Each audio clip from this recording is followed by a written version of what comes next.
This is Steve Schiffman. I want to thank you very much for joining me today in this podcast and webcast that we put out virtually every day to help you as a salesperson and you as a sales manager be more effective. That's my mission. That's really all I care about. Make more sales. You do that and I'm happy. And I'd love to hear about it. So please, by all means, send me a note. If the thing works for you, tell me. And we give out a free book every week if you write to me in an email that just puts the word pen, P-E-N, like a pen, and just put it in. Appreciate it. Today, I want to talk to you about something that's very interesting to me, and I think interesting to you, or should be. I have here a drill. Yeah, this is a drill. I can actually turn it on or turn it off. So the drill itself doesn't really matter, because what am I really trying to do with the drill or the screwdriver? What is it that I really want to do with this particular drill? It's not the drill that I bought. The reason I bought this is I needed to drill a hole. That was it. I needed to put something up on the wall, and I said, well, this isn't going to work any other way, so I bought this particular drill.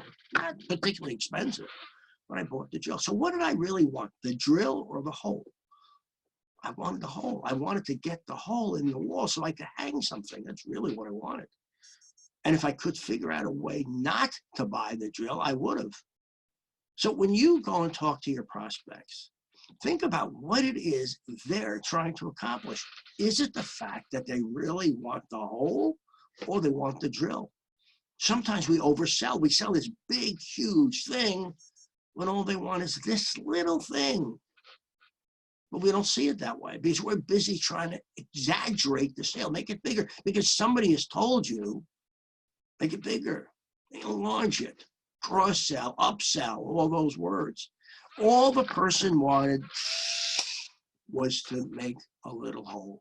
There's a million ways they could have done it. They could have done it with a nail. They could have done it with a drill. Could have done it with a power drill. Could have had a drill this big. But they chose that.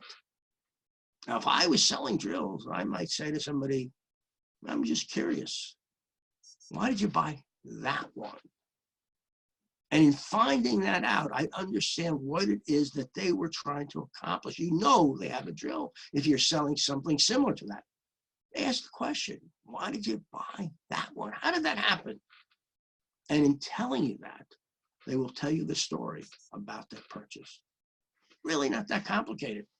Find out what they did before, and you will understand the buying process that they have. So this is Steve Schiffman. I want to thank you very much for joining me. And as always, you humble me by your attendance.